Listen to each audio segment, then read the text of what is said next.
Milord, तो अगली तारीख दे दीजिए ताकि पुरन के गुनहगारों को ढूंढ सके और उनके खिलाफ सबूत इकट्ठा कर सकें। मिलॉर्ड, इससे दंगा भड़क जाएगा। दो चार को न्याय के नाम पर केस आगे बढ़ेगा। इससे ऊंची जाति वाले अफसर बना लेंगे और उन्हें लगेगा कि इस जात वाले हमें कमतर समझ रहे हैं और खून खराबा हो जाएगा। हो जाने तो खून खराबा। हाँ, हो जाएंगे खून खराबा। हो जाने तो खून खराबा। Order, order, silence in the court.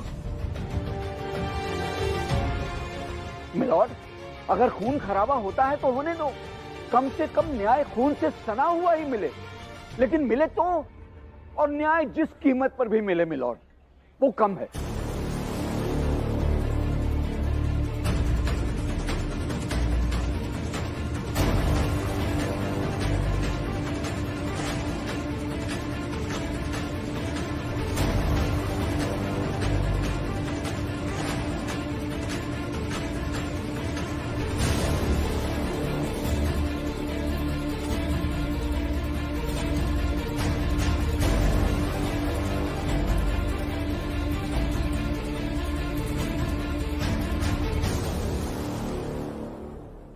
इस केस की अगली तारीख 1 हफ्ते के बाद की दी जाती है।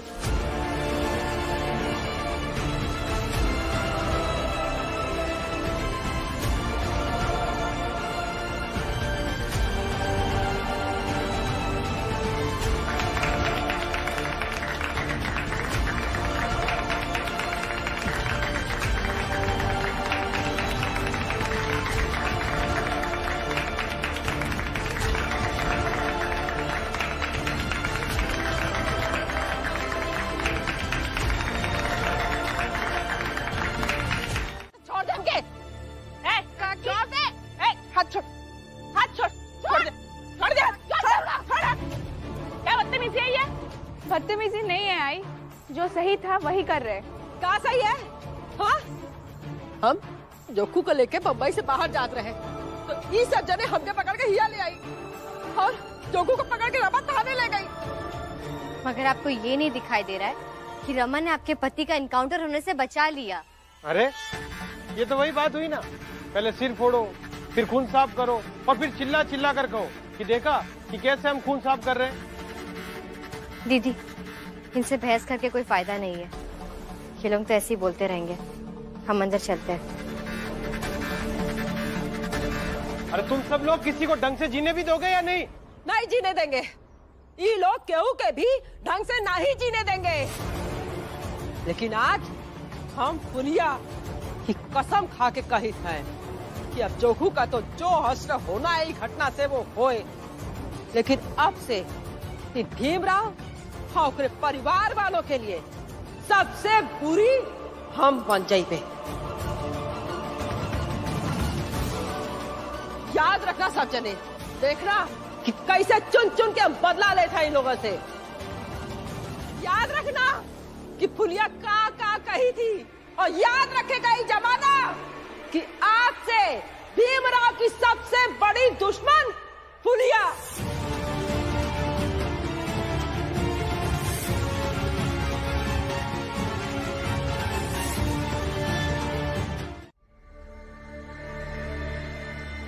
ये क्या करुणा, वहां तेरा पति पेट के दर्द से करा रहा है और तू यहाँ बैठी है। जा जा जाकर देख उसे। ऐसे ही चली जाएगी? बता। आई मैं समझी नहीं, ऐसे ही चली जाऊंगी मतलब? समझाती हूँ। क्या है ना करुणा, इस दुनिया में दो तरह के लोग होते हैं। एक वो होते हैं जो दर्द सिर्फ देखने जाते हैं, और एक वो होते हैं जो दवा लेकर जाते हैं। दवा के पैसे है तो जा दवा लेकर। पैसे है कि नहीं? शायद नहीं होंगे। कैसे होंगे? कल भी नहीं थे तो आज कहां से आएंगे, है ना? दरअसल क्या है ना करुणा, तो भीम और भीम की लड़ाई में इतनी जुट चुकी है कि अपने और अपने परिवार के बारे में सोच ही नहीं पा रही है तू। पति दर्द से करा रहा है और कमाने वाली औरत काम पर नहीं गई है, और पति के दर्द के लिए दवा भी नहीं है। सोच ले, सोच ले।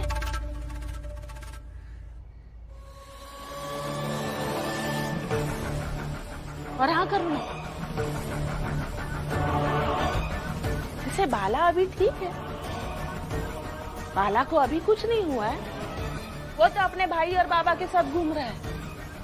पेट की तरह और भी बड़ी बीमारी हो सकती है, और तब पैसे नहीं रहेंगे तो बुरा लगेगा तुझे। सोच ले।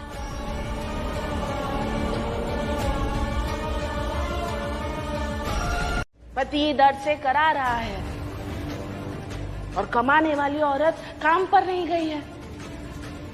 बाला को अभी कुछ नहीं हुआ है। पेट की तरह और भी बड़ी बीमारी हो सकती है, और तब पैसे नहीं रहेंगे तो बुरा लगेगा तुझे। करुणा दीदी, आपको पता है क्या, बाहर भीम भाव और रमा है। वो कह रहे थे कि वकील साहब ने कहा है इस लड़ाई को बम्बई के इतिहास में याद किया जाएगा, और अब सब पुणे जा रहे हैं। इस लड़ाई में तो हमने भी भाग लिया है, इसमें हमारा भी योगदान है कि याद करेंगे तो कितना अच्छा लगेगा ना। मगर फिलहाल ये बुरा लग रहा है कि हमारी नौकरी तो छूट गई ना, और ऐसे कब तक बैठकर दूसरे की लड़ाई में भाग लेते रहेंगे। ऐसे तो हमारे पास अंत में कुछ बचेगा ही नहीं। दीदी आप ये क्या कह रही है? भीम भाव दूसरे नहीं है, रमा दूसरी नहीं है। लक्ष्मी, अपने पति और अपने बच्चों के सिवा ना सब दूसरे ही होते हैं। फिर चाहे वो तुम हो या रमा हो या भीम भाव हो, सब दूसरे ही है।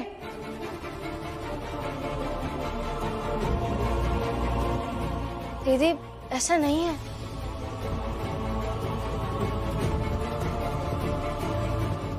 अगर हम अपना समझेंगे ना तो पूरी दुनिया अपने लगने लगती है, और अगर आप पराया समझेंगे तो खुद का साया भी पराया लगने लगता है। सब खेल मानने का है दीदी। एक मेरे पति ही है जो पूरन काका जैसे अनजान पराये व्यक्ति को अपना समझकर उनके न्याय की लड़ाई लड़ रहा है, और एक आप है जो उनकी सगी भाभी होकर भी पराये होने की बातें कर रही है।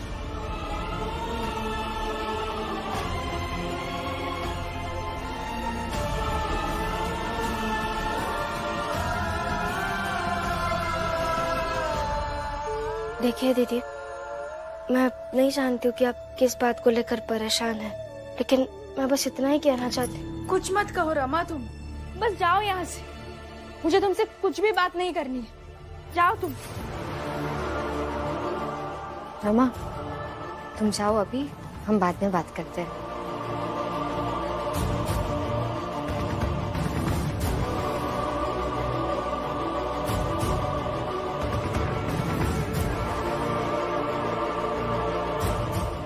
दीदी क्या हो गया आपको? लक्ष्मी, कुछ नहीं हुआ है मुझे बस नौकरी चाहिए। काम करते हैं, कल सुबह उनके पास चलते हैं। दीदी हम ये कैसे कर सकते?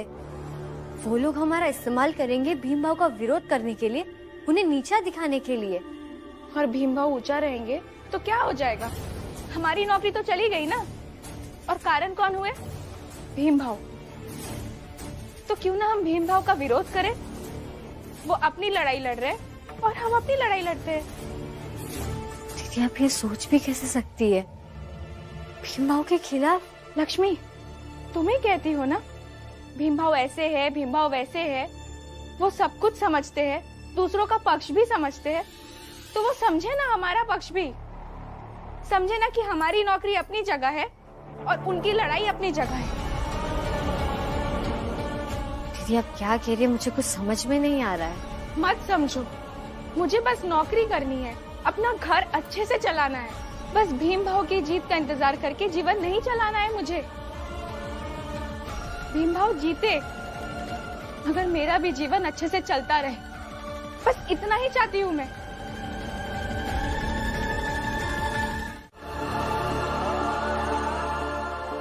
नहीं नहीं, मेरे पति कभी अकेले नहीं रह सकते, कभी नहीं रह सकते। मैं सब बिल्कुल नहीं होने दूंगी।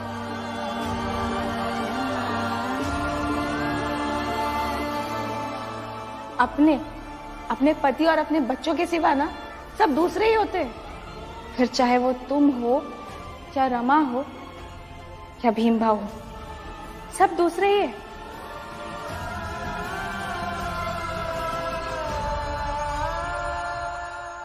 जीजाबाई, कल सुबह मैं, भीम और रमा हम तीनों पुणे के लिए निकल जाएंगे।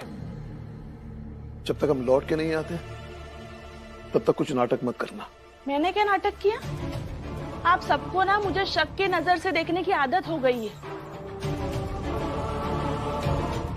और मैं कर भी क्या सकती हूँ? कुछ बोलूंगी तो कोई सुनेगा थोड़ी। लेकिन फिर भी आप मेरे पति हैं इसलिए कह रही हूँ। अपना ख्याल रखिएगा। वहां पुणे में आप सबके साथ कोई भी कुछ भी कर सकता है। अकेले थोड़ी है जो कोई कुछ भी कर लेगा। मैं हूँ, भीम है, रमा है। दीदी,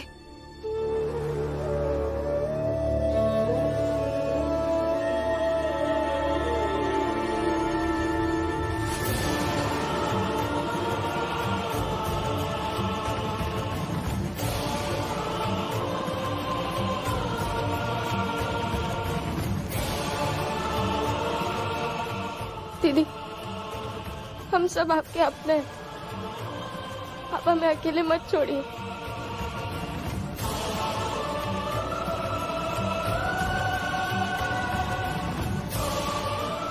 दीदी, आप कहिए ना कि हम सब आपके अपने हैं।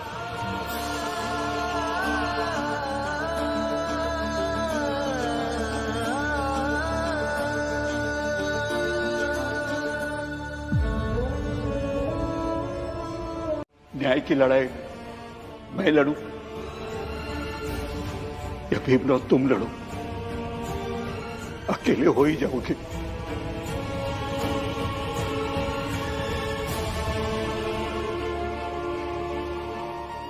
पर मैं नहीं चाहती हूँ कि वो कभी अकेले पड़ जाए। वो अकेला कैसे पड़ेगा? हम सब है ना। बाबा, थे तो उनके भी लोग और रहे भी होंगे, लेकिन एक समय आने के बाद और सबके समझाने के बाद जब नहीं समझे होंगे तो चले गए होंगे। वैसे ही भीमभाव को भी समझना चाहिए कि कब न्याय के लिए लड़ना चाहिए और कब अपने लोगों के लिए सोचना चाहिए। तुम कहना क्या चाहती हो? वो अरे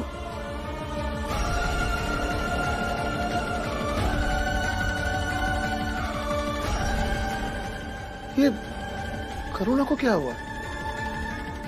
बाबा, मैं देखता हूँ।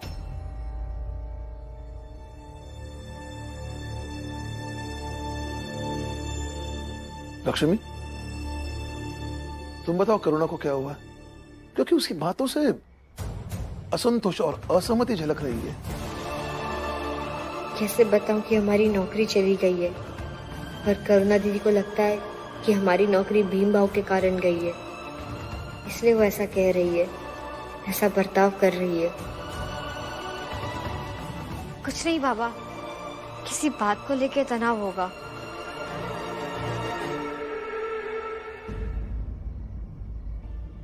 रमा, तुम ज्यादा चिंता मत करो, भीमभाव कभी भी अकेले नहीं होंगे। दीदी, मैं अगर कभी मर जाऊंगी ना तो आप लोग उन्हें कभी अकेले मत छोड़िएगा। हाँ? रमा, ये कैसी बातें कर रही हो? अपने आप को संभालो।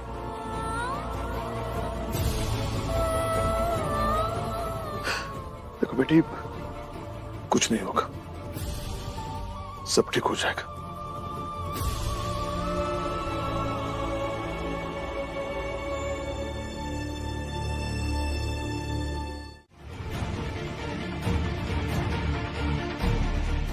भाभी ये क्या कह रही हैं आप? सही बात कर रही है। अरे देर सवेर आंखें खुली जाती है। इस चाल में भीम कुछ भी करे, लेकिन गलती किसी और की होती है।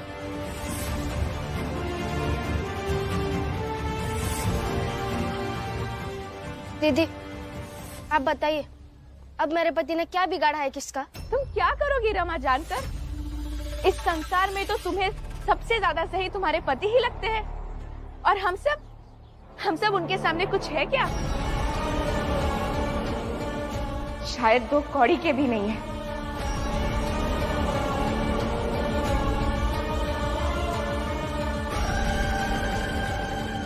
करुणा, ये किस प्रकार की दलीलें देने लगी हो तुम? हाँ, और इतना तो हम सब जानते हैं ना कि भीम और रमा हम सबको कितना मानते हैं। हाँ, इसे ऐसे भी सोच सकते हैं ना, जो भीम भैया पूरी दुनिया के बारे में सोचते हैं, वो अपने घर परिवार के बारे में कितना सोचते होंगे।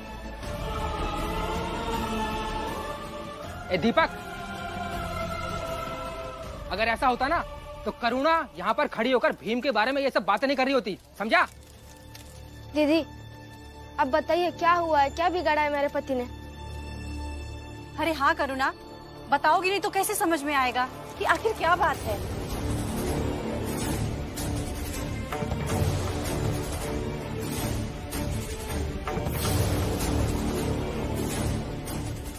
मैं बताती हूँ।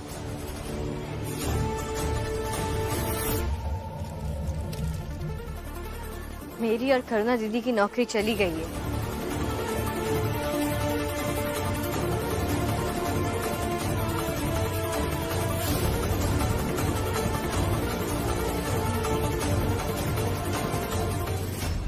वो लोग चाहते थे कि हम भीम भाव का विरोध करें यहाँ आकर,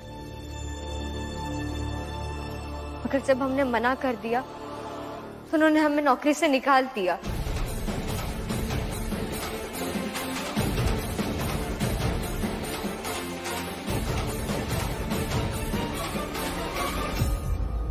आप तो करते विरोध दीदी, कि आपके विरोध करने से आपके और मेरे बीच में 1 पैसे की भी कड़वाहट आती, तब आप बोलती ना। वाह रमा, शुरू हो गई तुम। खुद को महान बना दिया और गलती हमारी गिना दी कि हमने विरोध क्यों नहीं किया। वाह। और क्या विरोध करती? विरोध करती तो पूरा परिवार उसके खिलाफ हो जाता था। भीम बेटा रहने दो, हम पूना में बाद में चले जाएंगे। पूरन के केस की सुनवाई में अभी समय है, इससे पहले हम झोंकू को छुड़वा लेंगे। हाँ? हाँ, और कुछ लोगों को लगता है कि हम अभी पुणे नहीं जाएंगे, देर से जाएंगे, तो हमें पुणे में सबूत इकट्ठा करने में समय लगेगा और हम पूरन काका का केस हार जाएंगे।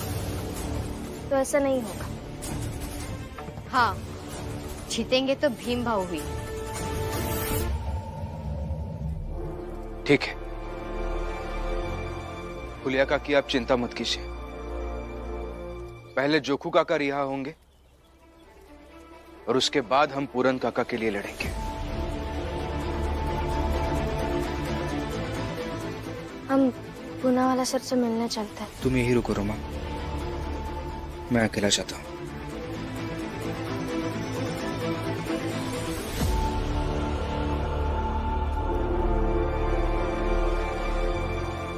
और आप लोग भी जाइए, और ये सोचते हुए जाइएगा कि पूरन काका और झोकू काका दोनों भी छूट जाएंगे। दिन में सपने मत देख। जोखू के साथ साथ पूरन को भी छुड़ा लोगे, ये तुम सबका अति आत्मविश्वास है जो कभी पूरा नहीं होगा।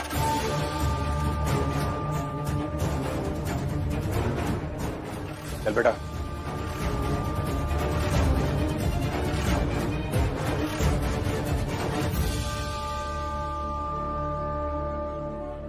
फुलिया ताई, इसे छोड़िए।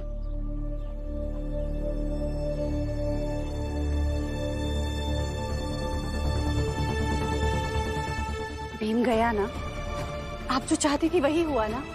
अब घर चलिए। हाँ? अब घर चलिए।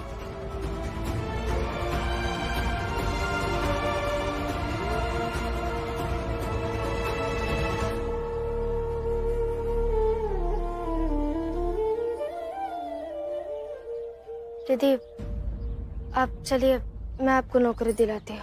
अच्छा, तो अब तुम नौकरी दिलाओगी या वहाँ जाकर बस नाटक करोगी? मैं चाहे जो करूँ मगर आपको आपकी नौकरी मिल जाएगी। चलिए। एहसान जताने की जरूरत नहीं है। एहसान नहीं जता रही है, मेरे पति पर जो लांछन लगाया गया है कि उनके कारण इनकी नौकरी चली गई है, उसे मिटाना है बस।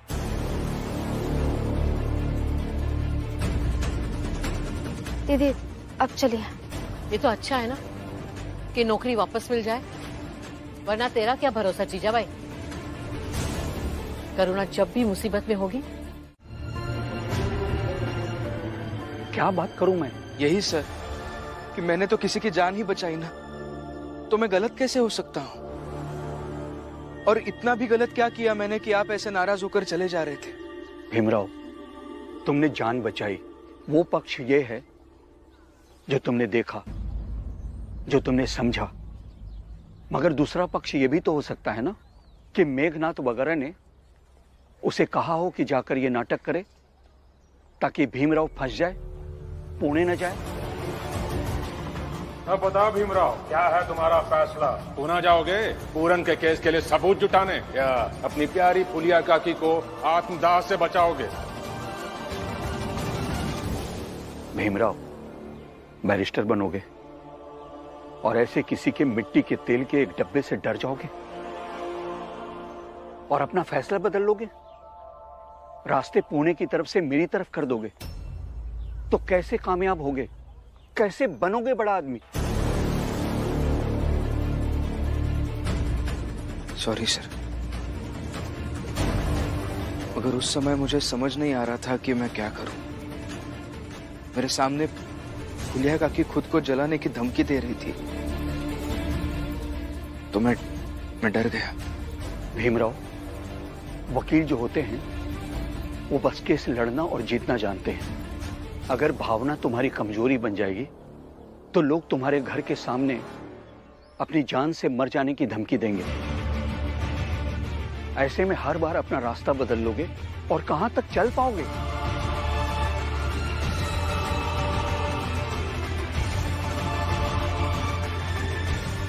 शासन और न्याय से जुड़े लोगों को कई बार सख्त होना पड़ता है, नहीं तो मां की ममता न्याय नहीं दिला सकती।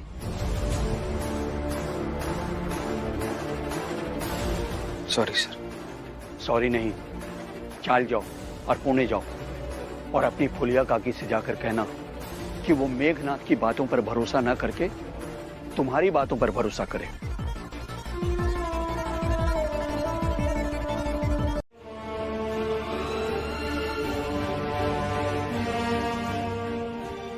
नहीं सर, मैं भरोसा नहीं तोड़ सकता। आप सिर्फ पूरन काका के केस लड़िए। जोखू काका का केस मैं देख लूंगा। और अगर मैं ये कहूं कि तुम जोखू का केस लड़ोगे तो मैं पूरन का भी केस नहीं लड़ूंगा, तो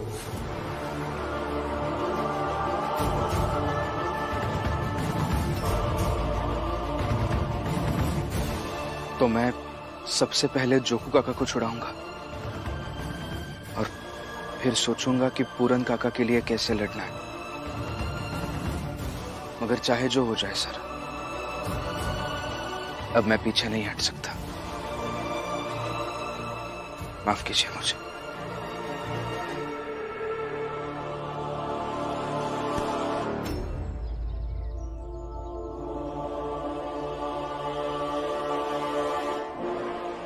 ठीक है, जोखू का भी केस लड़ूंगा, मगर फीस लगेगी।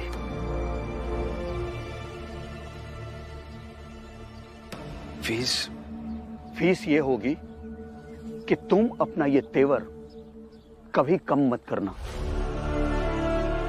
चाहे तुम्हारे सामने जितना बड़ा व्यक्ति हो, अपने फैसले लेने के बाद पीछे मत हटना। अगर फैसले सही लग रहे हों तो।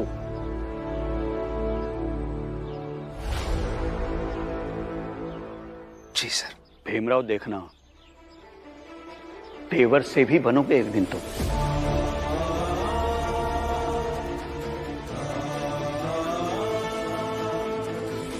जोखू का केस किसी तरह से थोड़ा लंबा खिंच जाए ना, तो अपनी जीत का रास्ता एकदम साफ हो जाएगा। नहीं समझा? देखिए, अगर हमने भीमराव को किसी भी तरह से जोखू के केस में 4-5 दिनों के लिए उलझा दिया ना, तो उसे पूना जाने का मौका ही नहीं मिलेगा।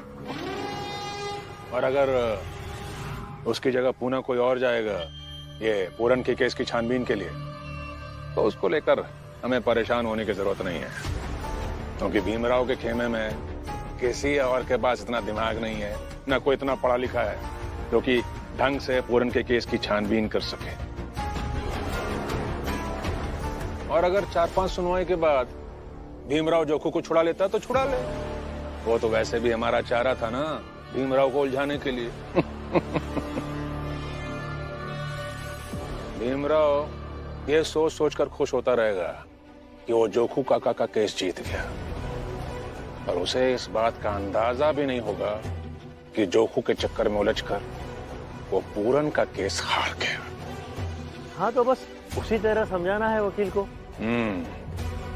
और इसके लिए गवाह को भी तैयार रखना होगा। भीम बुरी तरह से उलझ रहा है। कानून और न्याय का रास्ता सीधा होता है, ऐसा उस भीमराव को लगता है। लेकिन रास्ते कितने टेढ़े मेढ़े होते हैं ये उसे मैं बताऊंगा कल।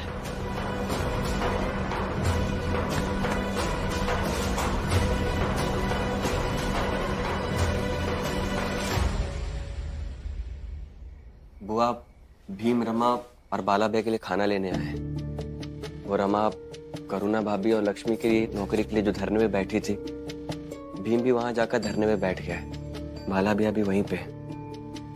आज रात को वो लोग वहीं पे रहेंगे, इसलिए खाना लेने आए वो। और मैं हमारा खाना भी रख देती हूँ, हम सब साथ में ही खाएंगे। हाँ, ऐसे ही रहेगा। आनंद भाव, जाना तो उनसे कहना कि वो घर आ जाए, कुछ काम है। अरे सब ऐसे क्यों देख रहे हैं? मैंने तो बस इतना ही कहा ना कि मेरे पति को मेरे पास भेज देना। करुणा, ये कैसी बातें कर रही है? बाला वहाँ भीम और रमा के पास है।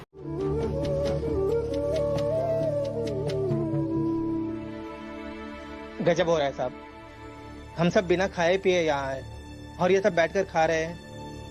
इसीलिए तो कहा जाता है ना कि बेवजह किसी से लड़ना नहीं चाहिए। लीजिए। भाषण मत दे, खाना खा, समझा? मैं सबके लिए खाना मंगवाता हूँ। इधर आ, जाओ सबके लिए खाना लेकर आओ। बाला भैया, आप घर जाइए। घर चला जाओ? क्या बोल रहे हो आनंद? तुम लोगों को ऐसे यहाँ छोड़कर मैं घर कैसे चला जाऊं? करुणा दीदी की तबीयत ठीक नहीं है, तो अगर आप घर जाते तो अच्छा होता। हाँ भैया, अब जाइए घर। हाँ, आपका घर जाना ही सही रहेगा।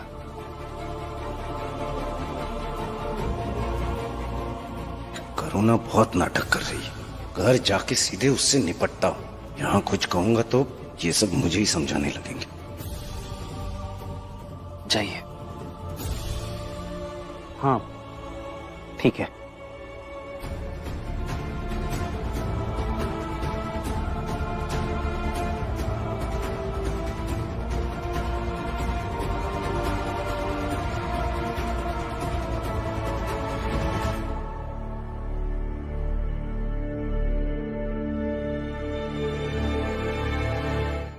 तो अब लाठी से जितनी हड्डियां तोड़नी है तोड़ दीजिए, फिर यही टूटी हुई हड्डियां लेकर मैं भीम भाव के पास जाऊंगी और उनसे कहूंगी कि देखिए मेरे पति ने मेरे साथ ऐसा किया है, अब इसकी लड़ाई लड़ो।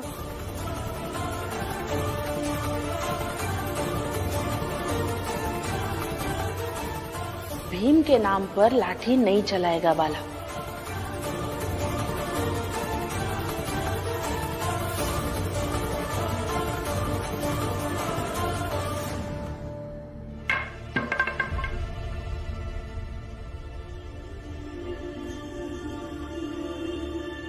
कितनी अजीब बात है ना करुणा, सारा दोष जिस भीम पर डाल रही हो, जिस भीम से चिढ़ निकाल रही हो, उसी भीम के नाम पर खुद को बचा भी रही हो।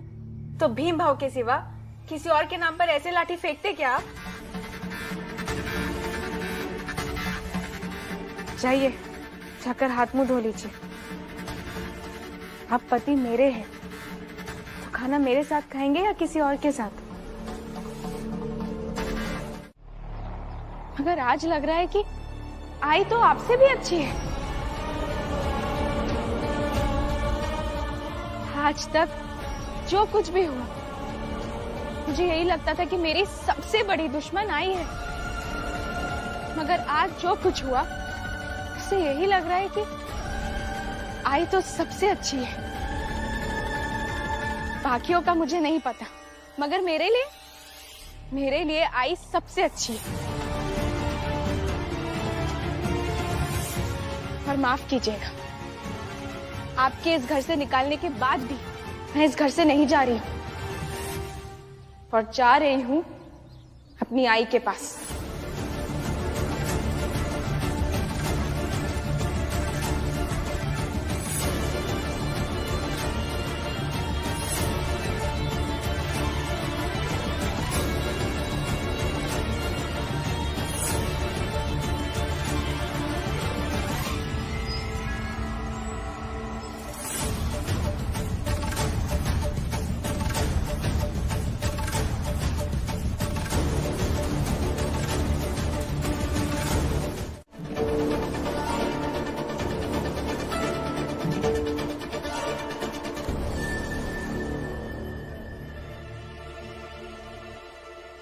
भीमराव, तुम यहां खड़े हो जाओ मेरे सामने। मिलॉर्ड, इसमें भीम का क्या काम? अरे वकील साहब, सारा काम भीम का ही तो है। जाओ भीम।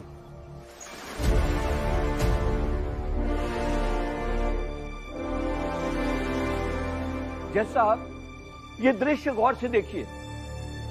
एक तरफ वो सारे लोग हैं जो उस दिन भीमराव के चाल गए थे, दूसरी तरफ वो जिसके कारण भीम का जाना हुआ। दरअसल ये केस पूरन के केस से जुड़ा हुआ है और मोहरा बना है जोकू,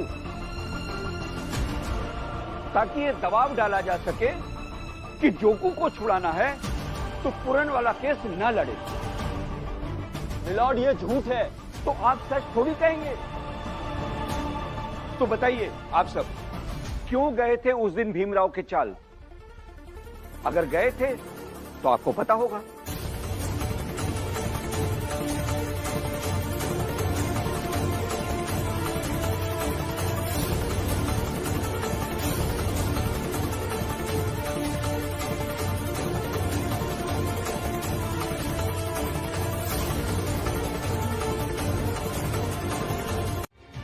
फिर जिसने इन्हें मारा है वो सामने आ जाएगा, पता चलेगा वो कौन है। फिर कुछ सुनने कहने की जरूरत ही नहीं पड़ेगी। हाँ, मारा है तो क्या कर लोगे?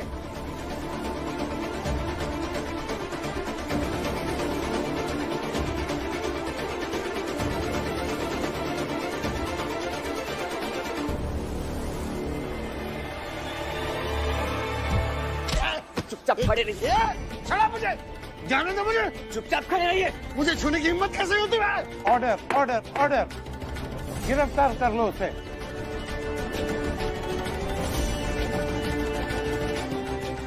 सॉरी सर, हमारे पास कोई सबूत नहीं था, मगर अब सबूत की आवश्यकता भी नहीं है।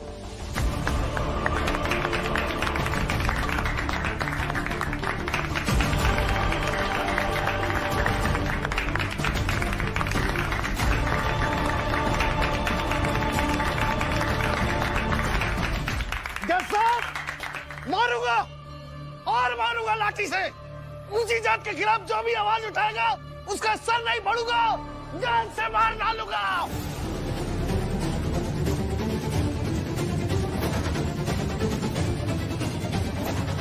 मिलॉर्ड, यही समस्या है कि भीमराव जैसों को फंसाना आसान है इस समाज में, क्योंकि ये समाज मान बैठा है कि ऊंची जात के लोग जो करते हैं वही सच है और यही सही है। मैं सराहना करना चाहता हूं भीमराव की, जिसने बहुत हिम्मत दिखाई है। अब और सही लग रहा है पूरन के केस को खुलकर इंसाफ पाने की कसरत करना। बधाई हो भीमराव।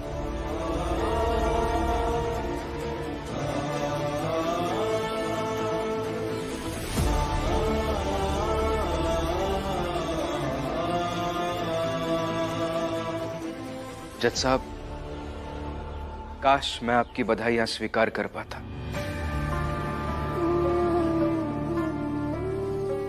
काश ये केस हमारा आखिरी केस होता। काश इसके बाद वापस अदालत में आकर हमें नहीं लड़ना पड़ता। काश ये सब लोग आज यही खड़े खड़े मान जाते कि हाँ, हमसे गलती हुई। काश आज के इस केस के बाद सब कुछ अच्छा हो जाता, मगर हम सब जानते हैं कि ऐसा नहीं होगा।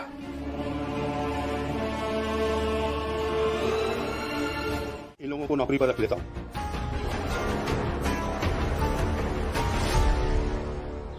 मेरी बीवी है, बच्चे हैं, मेरा परिवार है। मुझे नौकरी से निकाल दोगे तो मेरा क्या होगा? मैनेजर साहब, नौकरी जाने की बात करते ही आप डर गए ना। ऐसे ही डर दूसरों को भी लगता है। जैसे आपका परिवार है, आपके बीवी बच्चे हैं ना, वैसे सबका परिवार होता है। जितनी संवेदनाएं आप अपने परिवार के लिए दिखाते हैं ना, थोड़ी सी संवेदनाएं दूसरों के लिए भी दिखाया कीजिए, तो शांति से जीवन जी पाएंगे, आप भी और बाकी लोग भी। वो सिद्धांत है ना कि जियो और जीने दो। नहीं, मुझे ऐसा लगता है कि जियो और जीने में दूसरों की मदद करो। ये सिद्धांत अच्छा है हमारे समाज के लिए।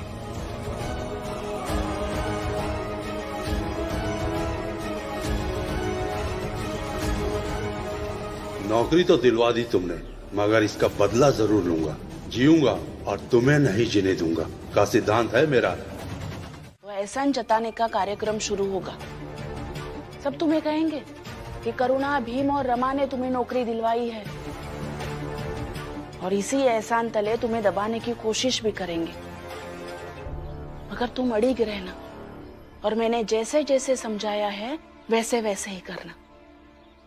मगर आई मुझे डर भी लग रहा है, कहीं ये सब चक्कर में मेरे और मेरे पति के संबंध आपके और आपके पति जैसे ना हो जाए। नहीं होगे, किसी भी हाल में नहीं होगे, क्योंकि मेरे पति भीम के अंधभक्त हैं। तुम्हारा पति भीम का समर्थन करता है, लेकिन वो अंधा नहीं है। हाँ, अगर तुम्हें ही जीवन भर भीम और रमा की दासी बनकर रहना है, तो जैसे मन करे वैसे करो। दीदी,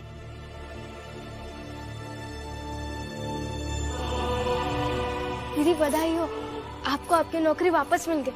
अब आप और दीदी काम पर जा सकती हैं। सच में दीदी, भीमभाव और रमा ने ऐसा पाठ पढ़ाया कि मालिक ने हमारी नौकरी वापस दे दी।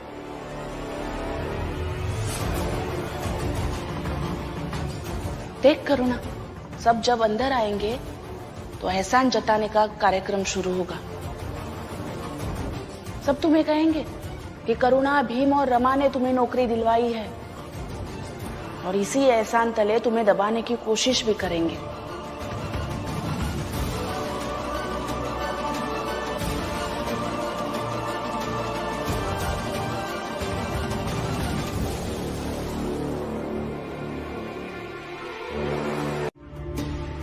तो मैं मर जाती, बर्बाद हो जाती, खत्म हो जाती, पता नहीं क्या क्या हो जाता।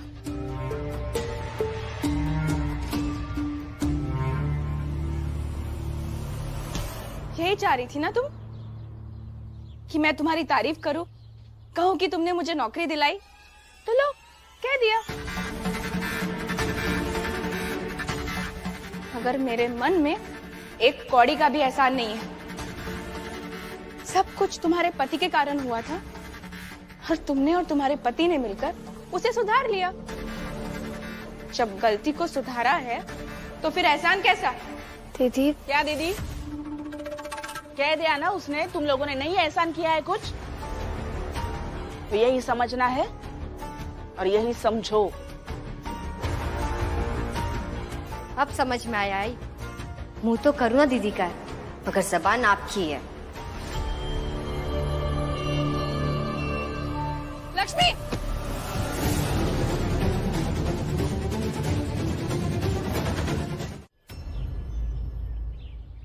मैं समझ सकता हूं कि तुम पर इस वक्त क्या गुजर रही होगी। इस घर में मुझे वापस लाने के लिए तुमने क्या कुछ नहीं किया। मुझे समझाया, मनाया, यहां तक कि मुझसे लड़ाई भी की। कितने सपने देखे थे तुमने कि तुम्हें अपना परिवार मिलेगा, अपना ससुराल मिलेगा।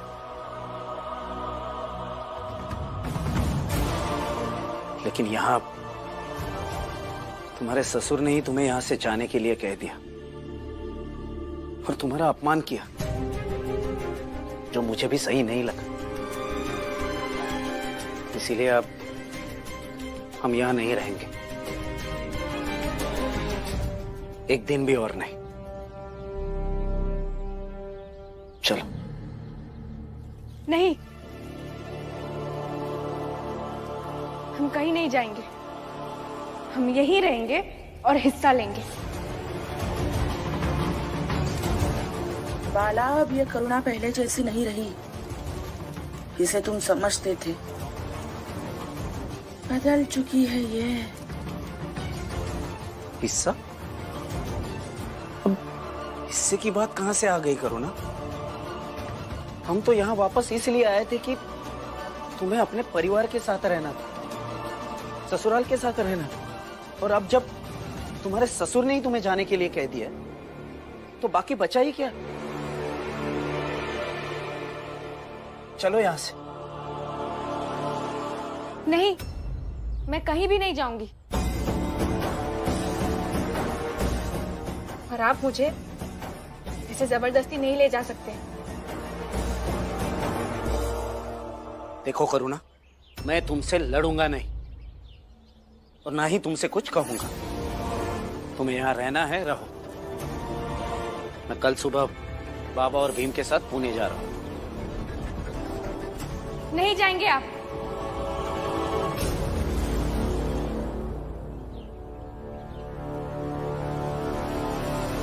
देखो करुणा, मैं तुम्हारे सम्मान के खातिर तुम्हें यहाँ से ले जा रहा था।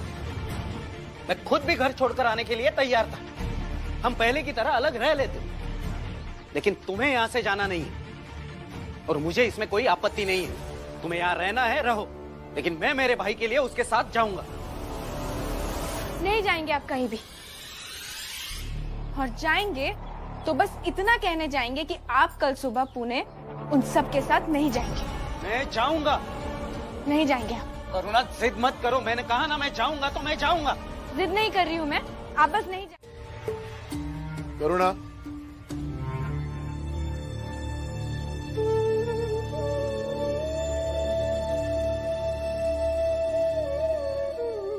बाला पुनः नहीं जाएगा।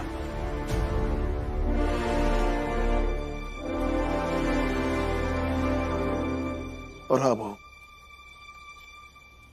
मैं तुमसे माफी मांगने आया हूं।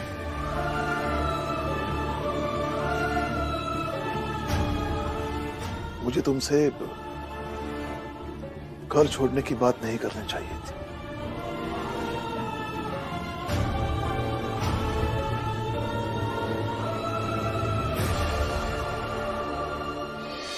घर भी तुम्हारा है और तुम यही रहना। मैं बस तुमसे इतना कहना चाहता हूँ कि भीमराव और रमा से ना उलझो, यही कहना चाह रहे थे ना आप बाबा? अगर क्या है ना, हम सब एक घर में रहेंगे तो जब उनका जयगान गलत लगेगा तो हाँ, मैं उलझूंगी, क्योंकि मैं उनकी भक्त नहीं हूँ कि वो जो करे सब सही। करुणा, बस।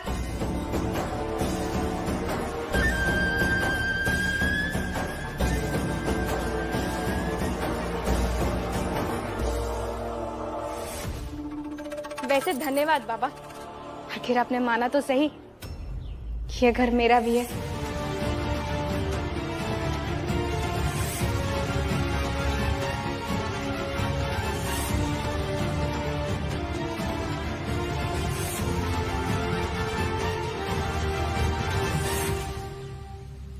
बाला, एक बात कहूं,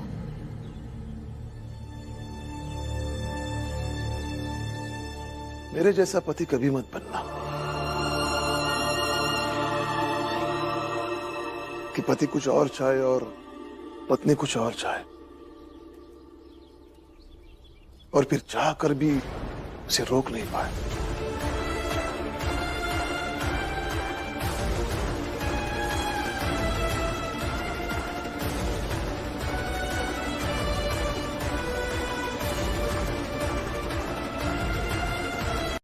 पति पत्नी बराबर ही क्या होता है? तो आप ऐसे कैसे कह सकते हैं कि मैं... मेरे कहने का मतलब वो नहीं है। समझने की कोशिश करो, और अब बस हो गया। नहीं आओगी हमारे साथ। मैं तुम्हें प्यार से समझा रहा हूँ और इस पर कोई बहस नहीं करोगी तुम।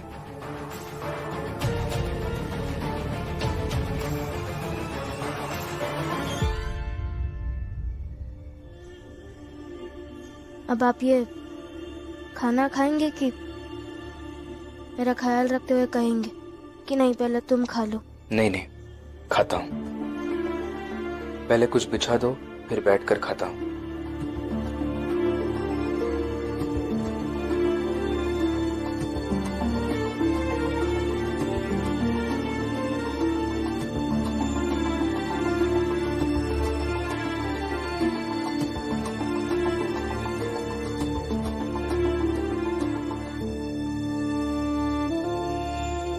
तुम नहीं खाओगे?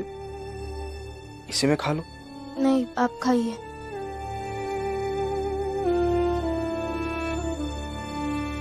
इतना ले लो, मैं जा रहा हूं ना कल।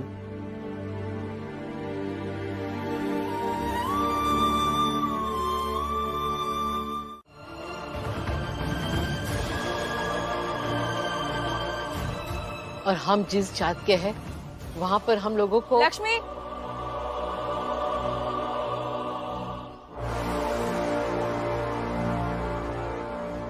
पानी कब तक लेकर आओगी? जब भीम भाव के तारीफ से ही घर के सारे बर्तन धुल जाएंगे, सब काम हो जाएगा, खाना बन जाएगा।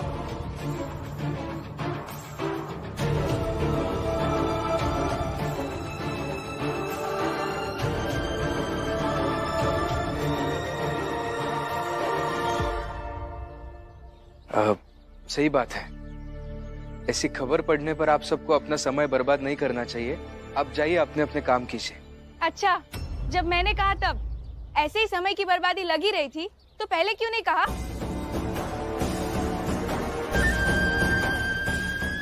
हाँ ठीक है, हमें ऐसे पहले सोचना चाहिए था। आप जाइए, पुणे जाने के लिए तैयार हो जाइए।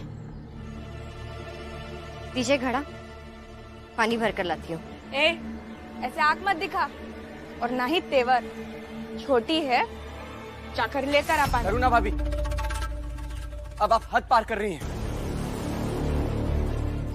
मर्दों के बीच में जब मैं नहीं बोलती हूँ, तो आपको भी अपने भाई से कहना चाहिए कि हम औरतों के बीच में ये भी ना बोले। ना बोले? अरे क्यों ना बोले? आनंद, रहने दो। लक्ष्मी, तुम पानी लेकर आओ। हाँ, मैं चाहती हूँ।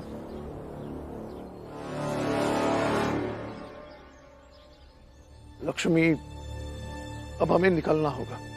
पूना से आकर मिलते हैं।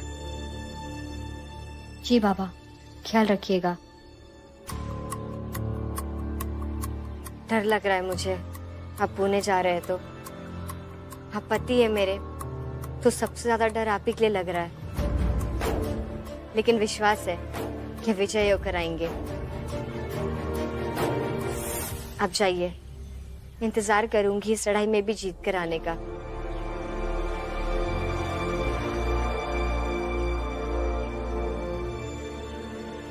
मैं पानी लेकर आती हूँ।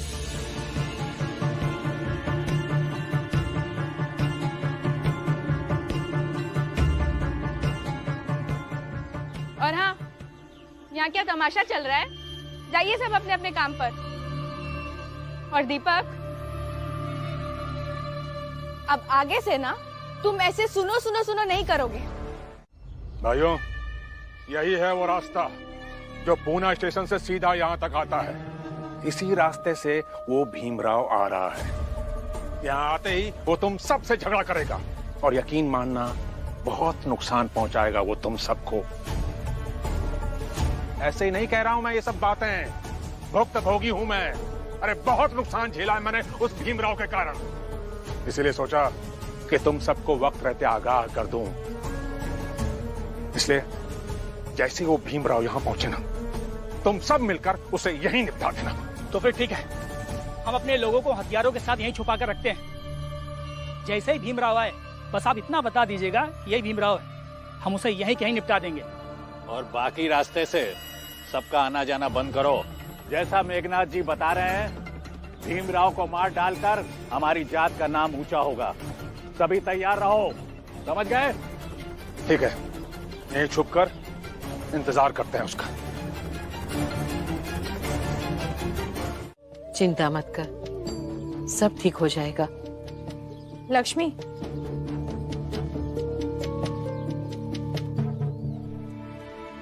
लक्ष्मी, मगर तुम्हें सही सही दर्द का अंदाजा नहीं हो रहा है। करुणा, क्या हो गया है तुम्हें? मैं देख भी रही हूँ और समझ भी रही हूँ। अचानक से भीम और रमा की तरफ इतनी कड़वाहट क्यों? क्योंकि बुआ मैं सचेत हो गई हूँ, सुधर गई हूँ मैं। क्योंकि एक बार भीमराव के कारण जो नुकसान हुआ है, उससे सीख गई हूँ कि कल को उससे बड़ा नुकसान भी हो सकता है। बहुत ही गलत कर रही है करुणा।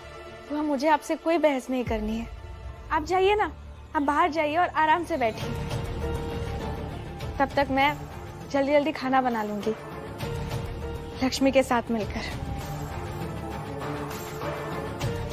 आप जाइए बुआ, दीजिए थाली मुझे दे दीजिए।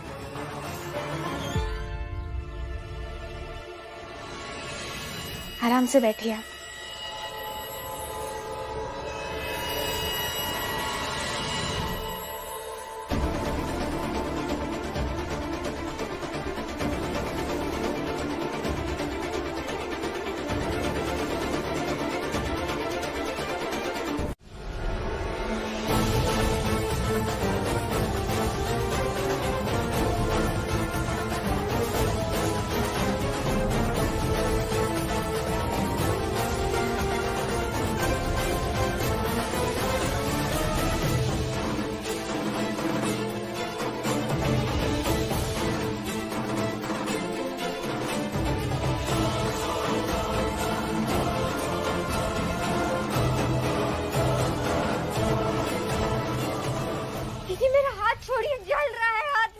अरे ऐसे कैसे छोड़ दूं तेरा हाथ?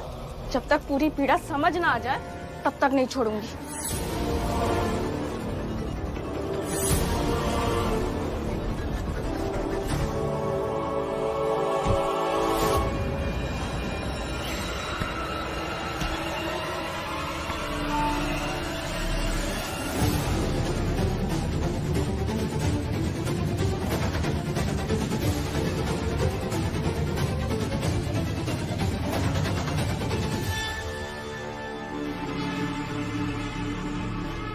धक्के का बदला धक्के से लेगी तू? मैंने इन्हें धक्का इसीलिए दिया क्योंकि ये जिद कर रही थी, और अगर ऐसा करेंगी तो मैं भी ऐसा ही करूंगी।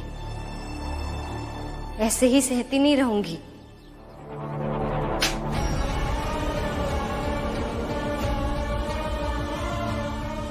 जेठानी से ऐसे बात नहीं करेगी तू।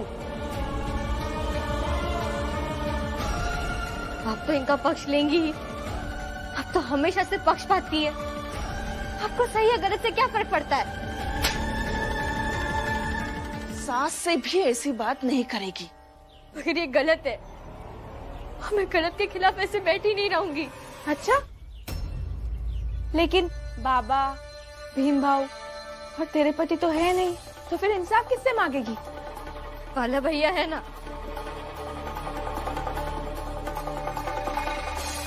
ठीक है, फिर चल चल, मैं तुझे इंसाफ दिलाती हूँ। चल।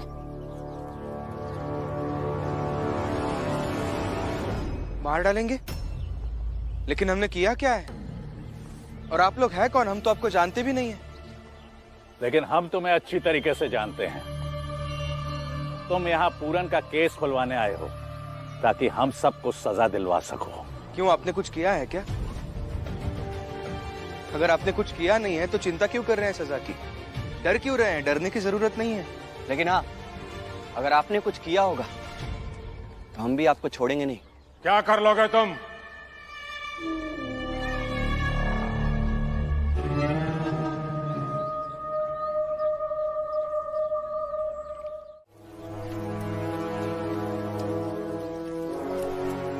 रमा, तुम यहाँ? मैं जानती हूँ कि मैं आपके मना करने के बावजूद भी आ गई हूँ।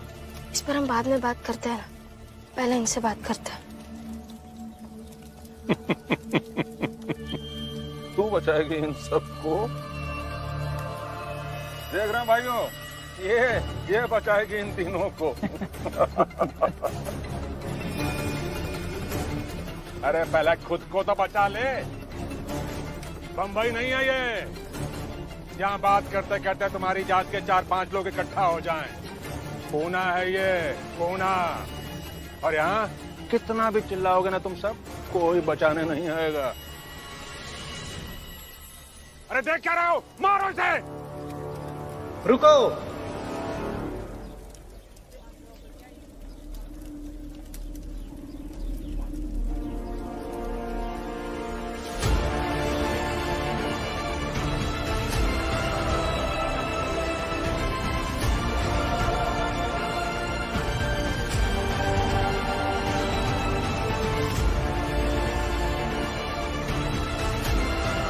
किया था, लेकिन फिर भी मैं आई क्योंकि मुझे लग ही रहा था कि मेघनाथ जी कुछ ना कुछ तो करेंगे। इसीलिए मैं कलुष्कर गुरुजी के पास गई और उनसे मैंने पुणे के स्टेशन के पास वाले उन बस्तियों के बारे में पूछा जो अपनी जात की थी, और गुरुजी ने ये अखबार भी खरीद कर दिए और कहा कि ये सबको देना, सबको आपकी फोटो दिखाना और बताना कि उसमें क्या लिखा है। और फिर ये सब इकट्ठा हो गए। आप सबका बहुत बहुत धन्यवाद। आपने बहुत कुछ किया हमारे लिए। मगर हम कहते हैं कि आप लौट जाइए, नहीं तो कोई नहीं बच पाएंगे। क्या? अरे कैसी बातें कर रहे हैं आप? पूरन काका को न्याय दिलाने के लिए हम ये लड़ाई लड़ रहे हैं, और फिर हमारे जात का भी तो। बात छोड़ो और चले जाओ। हम जानते हैं कि विरोध में आवाज उठाने पर कैसे मौत हो जाती है। पिछले 10 साल में हमारी जात के 27 लोग मरे हैं। पूरन काका को मिलाकर 7 अलग अलग जेल में हैं। इसलिए हम नहीं चाहते कि आप सब लोग 28, 29, 30 और 31 नंबर बने।